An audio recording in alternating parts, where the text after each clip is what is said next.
Ya regresamos con más información, amigos, y nuestro primer invitado de esta tarde ya está con nosotros, Fabián Alarcón, magíster en Comunicación Política, Gobernanza y Procesos Electorales. ¿Qué tal, Fabián? Gracias por estar con nosotros aquí en 24/7. ¿Qué tal, Amelia? Un gusto, un saludo para ti, para todo el panel y para todos los que están sintonizándonos. Un placer y a las órdenes. Bueno, si vamos a analizar un poquito lo que está pasando actualmente en el país después de esta consulta popular que definitivamente marca un antes y un después, primero en el país y también yo creería que en el proceso electoral que ahora estamos llevando, ¿no? Para comenzar, la primera lectura ya después de conocer que ya se tiene más del 95% de las actas escrutadas, ¿qué se puede dar a conocer con esta primera lectura, no? Bueno, a raíz de los resultados que ya se han presentado, creo que lo que nos queda al país es un cúmulo de tensiones. Tensiones tanto en el proceso postelectoral, como también lo fue durante las elecciones y también en lo previo, y todas las repercusiones que hay en el nivel político, dentro del Ejecutivo y también fuera desde la oposición y desde las otras bancadas que son alternas o aliadas del gobierno. Todos los problemas que se desenvuelven a raíz de eso y lo que nos queda a los ecuatorianos, que es un análisis de la situación en la que vivimos, los problemas que tenemos, los problemas que vamos a enfrentar, cómo los vamos a enfrentar y cuáles son las soluciones que nos promueven el gobierno y también, por supuesto, la oposición, que tiene que ser una voz activa dentro de esa búsqueda de soluciones. Bueno, después de conocer también ya los resultados, se conoce que tenemos una asamblea en estos momentos que está totalmente separada, no como la vimos a un inicio del mandato de Daniel Noboa. ¿Esto podría llegar a afectar en los proyectos de ley que se envían a la asamblea con esta consulta popular? Indudablemente, creo que el ejercicio de la política, o al menos el escenario en el que más palpable es el ejercicio de la política, es la asamblea. Creo que el Ecuador, en su historia reciente y durante muchos años, ha sufrido de una especie de escepticismo con respecto a cómo se tiene que manejar la política, el ejercicio de lo político dentro de la Asamblea, que es un organismo creado precisamente para llegar a acuerdos. Si bien vivimos en un contexto, o estamos viviendo un contexto que necesita o amerita esos acuerdos, esas alianzas estratégicas para sacar adelante proyectos que nos permitan obtener soluciones a nosotros los ecuatorianos en los problemas que hemos venido teniendo y vamos a seguir teniendo. Creo que no hay que satanizar esa parte de ahí, hay que buscar la forma de poder entender que ese ejercicio natural de la Asamblea tiene que seguir respondiendo a las dinámicas que el país presenta actualmente. No creo que una cuestión electoral o un sufragio recientemente dado tenga que responder necesariamente a voy a dar una alianza al gobierno o voy a aliarme con la oposición o voy a actuar de una manera u otra. Recordemos que igual al final del día nosotros los ecuatorianos le damos el voto a nuestros representantes para que puedan encontrar esos consensos y nos representen más allá de los rivales o de las enemistades que tengan y puedan conseguir en el trayecto de esa búsqueda de soluciones. Y ahora, Fabián, después de esta consulta y durante todo este proceso, el presidente tuvo ciertos inconvenientes. Tenemos lo que pasó con el tema de electricidad, los cortes de energía que volvieron más prolongados y bueno, toda esta situación, ¿no? Esto de aquí, ¿tú crees que si bien no le quitó los votos en la consulta popular, ¿tú crees que podríamos decir que los ecuatorianos ya estamos teniendo un poquito más de conciencia al momento de votar y no decidir si me cae bien, si es de tal partido, si tal vez está haciendo un buen o mal manejo, sino en lo que nos conviene como país? Claro, sí, yo creo que esa es una lectura válida de la situación. Sin embargo, creo yo que igual habría que hacer un poco de reflexión sobre el ejercicio de la campaña que se hizo recientemente. Si bien es cierto, podría ser esta una de las lecturas la que tú me comentas, la que obtenemos luego de los resultados que hemos tenido, pero sigo creyendo yo, al menos desde la opinión que puedo ver a raíz de lo que se dio, que ambas campañas, tanto del gobierno como de la oposición, respondieron a enfocarse en temáticas muy específicas. No creo que se dé por una cuestión externa o una externalidad como los problemas con la electricidad o con algún otro inconveniente que está teniendo el país.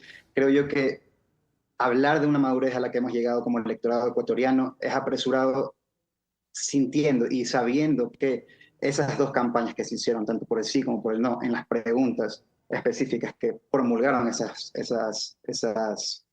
el gobierno, tanto el gobierno como la oposición, tiene que ver con figuras políticas a las que responden esas posturas, más que un argumento. podríamos decir que a raíz del resultado, uno ve el resultado y es un resultado mixto si se quiere, algunos hablan de mayor cantidad de sí y otros menor cantidad de no, pero a la larga es una fotografía que muestra un resultado mixto. Ujú. Pero creo yo que al final del día responde también a en qué se enfocó la campaña del gobierno y en qué se sustentan las acciones y las políticas del gobierno, entendidas como seguridad, y también qué se sustentó la campaña de la oposición para poder hacer, como por así decirlo, una especie de tensión con respecto a las preguntas. Es muy difícil, o era muy difícil hacer una campaña por el no en todas las preguntas que estaban Ujú. proponiéndose, sobre todo en el eje de seguridad, al menos desde la visión narrativa de la situación de seguridad que vive el país. Ahora creo yo que decir que alcanzamos esa madurez, como te lo mencionaba, Ujú. es un poco apresurado. Ok. Eh, si bien es cierto, el país gana, el país Ujú. pierde, es una visión quizás muy extrema, muy dicotómica de la situación. Creo yo que al final del día hay que reestructurar y repensar las formaciones de los movimientos políticos, ya sea gobierno, oposición u otras bancadas u otros movimientos, para que procesos electorales como estos, que requieren que tomemos una postura con respecto a una pregunta o a varias preguntas, Ujú. eh, se sustenten en educar al electorado más que en sobreponer un argumento, ya sea ligado a la figura de una persona o un presidente o un líder de bancada.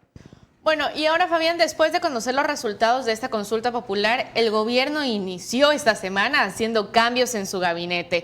Tuvimos cambios en el Ministerio de Educación, ya hace unos cuantos minutos se anunció que el secretario de Comunicación, Roberto Isurieta, también sale del gobierno. ¿Cómo se pueden dar una primera lectura de estos cambios? Porque si bien se menciona que hay muchos ministros que siempre se mueven con el presidente, hay otros que están en cambio apartados. ¿Cómo se puede ver esto de aquí? Creería que, para empezar por lo último que mencionas, creería que estar apartados no es una cuestión que tenga que ver netamente con relacionarse a la imagen del presidente o Ujú. estar junto al presidente todo el tiempo. Creo que cada cartera de Estado y cada ministro responde por su actividad y por las responsabilidades que tiene dentro de su cartera de Estado. De ahí, quienes figuran más cerca de él, pues responde a la coyuntura del país. Seguramente Ujú. vemos a la ministra del Interior, a la ministra de Gobierno, bueno, ahora hay otra persona designada, y a los ministros, como por ejemplo el que acabas de mencionar, de Educación, que son personas que necesariamente tienen que estar con él por la coyuntura, por la naturaleza de sus puestos y por lo que afrontan de ahí en adelante para poder proponer políticas y soluciones que tengan que responder a lo inmediato. Todos los Ujú. problemas del Ecuador son válidos, todos los problemas deben ser atendidos y seguramente, y es lo que todos esperamos, esas personas responsables de esa cartera de Estado tienen que estar ejecutando sus funciones dentro de lo que les permite su horario, o sus responsabilidades, ¿no? No Ujú. es necesario que estén todo el tiempo juntos. ¿Y tú crees que estos cambios se van a seguir dando dentro de los ministerios, cambios de ministros, nuevas personas, o ya creemos que los cambios se van a quedar hasta ahí?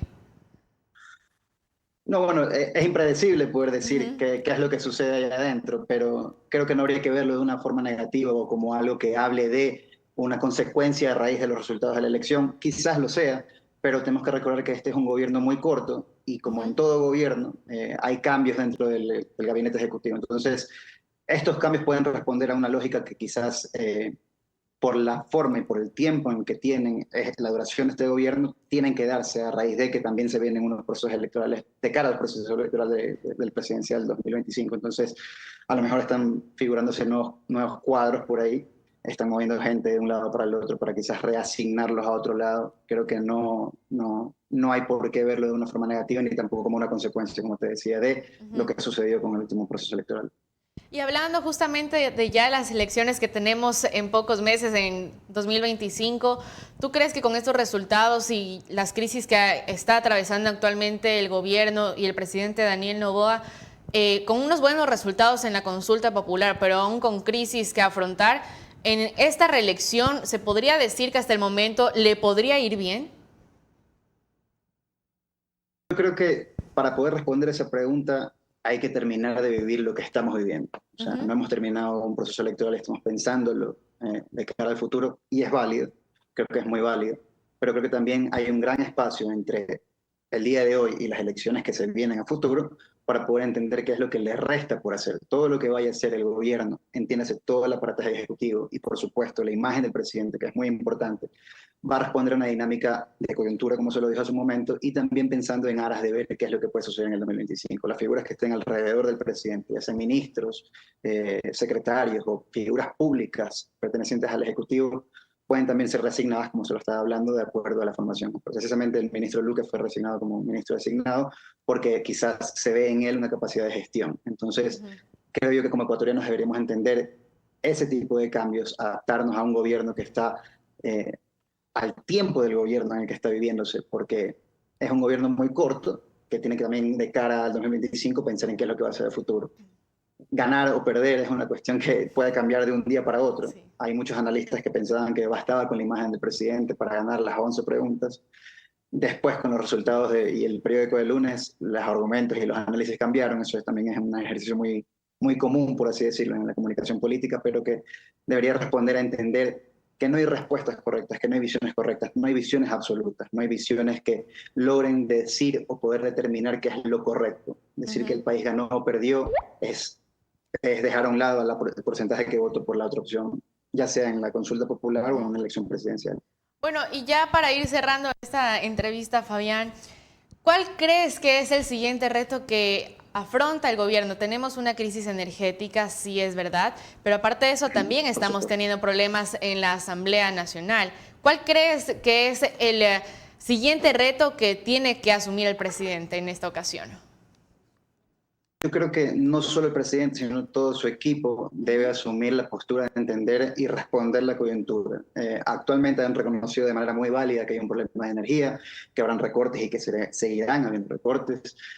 Hace poco, hoy en la mañana, el ministro encargado salió diciendo cuánto era el valor que representaban esos cortes para el Ecuador, y creo que en esa necesidad es la que hay que enfocarse inmediatamente. Un país sin luz, sin economía, sin poder trabajar a diario, es un país paralizado, quiera o no. Entonces, eso de ahí la respuesta inmediata debería ser un plan, una agenda de comunicación para poder trabajar en ahorro. Ya sabemos que la brecha y el déficit de energía está. Ahora hay que saber cómo poder sustentar ese déficit o cómo poder apalear ese déficit para poder seguir adelante. Y de ahí trabajar en seguridad. Yo creo que el trabajo de seguridad es muy válido, creo que el apoyo de las Fuerzas Armadas también es muy válido.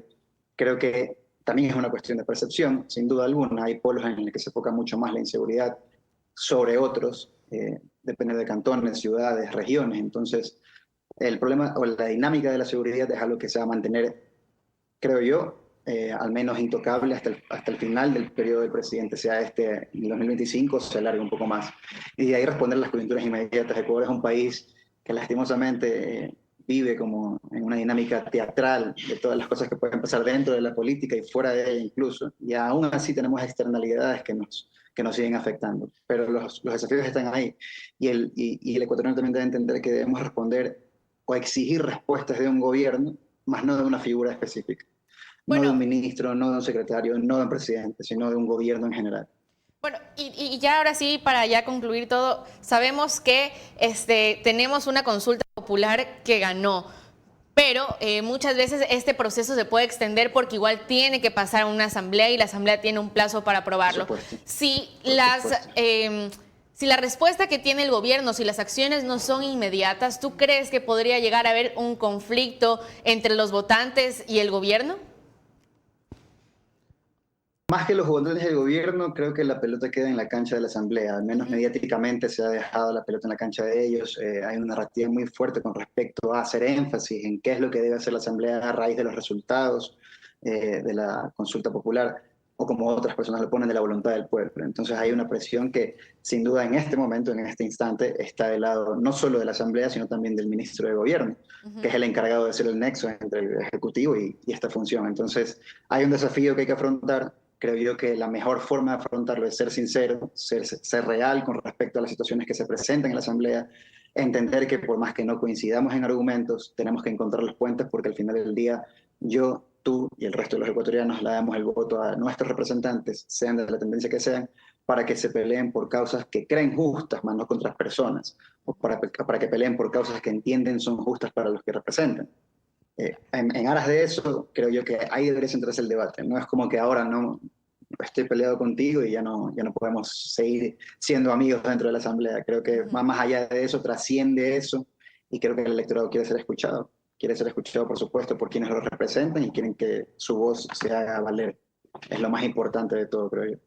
Así es. Bueno, Fabián, te agradecemos por tu tiempo con nosotros aquí en este espacio. No, muchas gracias a ti, Emilia, un placer, y cuando quieran, a las órdenes. Muchas gracias. Estuvimos conversando con Fabián Alarcón, magíster en comunicación política, gobernanza y procesos electorales. Quédense con nosotros que al regresar le traemos más información. Ya volvemos.